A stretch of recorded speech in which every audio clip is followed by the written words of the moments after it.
talk about 5 contradictions briefly. Contradiction number 1. Conventional schooling is all about measuring and rewarding individual achievement. Well, that's fine. There's a place for that. Except that innovation is a team sport. There is no innovation without deep collaboration. Knowing this, these teachers of creative problem solving created courses that demanded teamwork, where students were accountable to their team, and they did 360 reviews of their team's contributions. They also, of course, assessed individual work. And interestingly, these teachers team taught whenever possible, because it turns out one reason we have so little innovation in education is because we are so profoundly isolated as a profession, working alone all day, every day. It becomes increasingly clear that isolation is not only the enemy of improvement, it's also the enemy of innovation. The second contradiction is all about the ways in which conventional schooling compartmentalizes knowledge according to schemes that are, again, about a century old, the Carnegie unit to be specific, and favors specialization. Well, again, there's a role for that, but the problem is innovations happen at the boundaries of academic disciplines, never within just one discipline. Knowing this, these teachers of creative problem solving created interdisciplinary courses organized around a big question or a problem that could not be understood, let alone solved, without the use of multiple disciplines. Contradiction number 3 is about the culture of the classroom. All too often, particularly in high schools and far too many colleges, the culture of classrooms is a culture of passivity. It's a culture of consumption, where students are consuming information. Maybe that's where they learn to be such good consumers.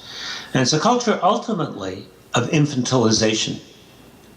Because in fact, too often, there's only one person in the room doing all the talking who's supposed to know everything. The culture of classrooms where you learn to be a creative problem solver is radically different.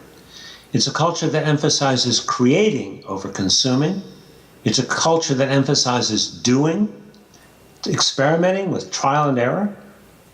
It's a culture that values knowledge, but assumes you acquire the most useful knowledge just in time in the context of solving a problem or answering a question. It's a culture where the teacher sees his or her role as much more than a facilitator, rather a performance coach, coaching students to higher levels of performance, much like a coach does on the athletic field or a director does in a theater. Contradictions 4 and 5, I think, are the most challenging of all. Contradiction 4, you see, is all about the F word in schools. That bad thing called failure. The thing that we all want to avoid the most, the thing that stigmatizes us. Fear of failure, I think, is so pervasive. It creates not just a culture of compliance, but a culture of risk avoidance. And it's as much for the teachers as it is for the kids. Teachers, too, are worried about being graded by their peers, by their kids, by their parents, by their supervisor. And so they, too, become risk averse. But here's the problem. Learning, I believe, and innovation demand that you take risks, that you make mistakes, and that you fail. I went to IDEO, the most innovative design company in the world. Their company motto is fail early and fail often. Other companies talking about fail fast, fail forward, fail cheap, but fail. Now, they don't mean fail in the academic sense, I discovered. What they're talking about is the heart of the process of innovation is, in fact, iteration. My new favorite word, iteration. Trying something out, seeing what worked, what didn't, revising and trying again. Going from 1.0 to 2.0 to 3.0. It's called rapid prototyping in the world of innovation. And in fact, I think that's really how we adults learn some of the most important things. How many of you have learned more from your mistakes than your successes? Raise your hands. Yeah, we all have. But we don't allow kids to learn from mistakes. We penalize them.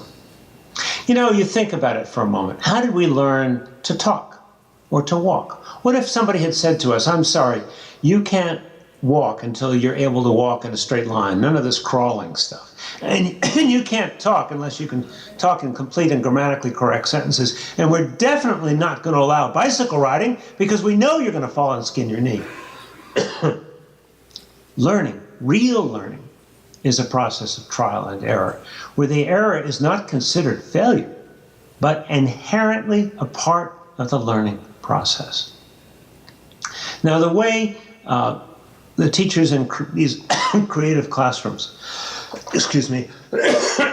incorporated that idea is they assess students on a body of work, never on an individual paper. They were looking for evidence of progress over time, evidence of mastery.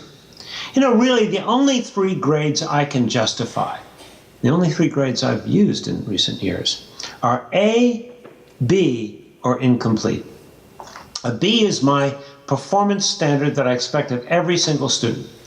One may need to vary the amount of time students need or the amount of support they need to reach that standard, but that standard remains constant. I mean, raise your hands if you'd like to fly with a C- airline pilot. Raise your hands. No, that is not what we want or expect in the adult world. We expect competence. And a person's work is considered incomplete until they're competent, not fail. Now, I think an A should be reserved for real human excellence, which is rare, as we know.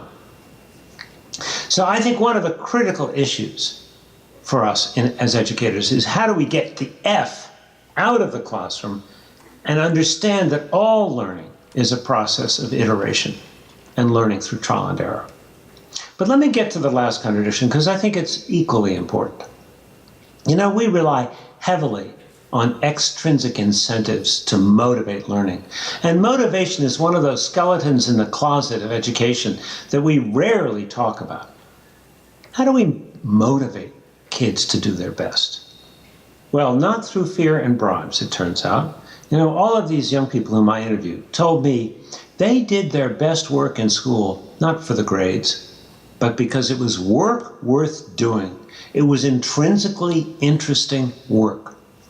And when they are now out in working with employers, working in the world of work, they don't seek jobs that are the highest paying. They seek jobs where they can make a real difference.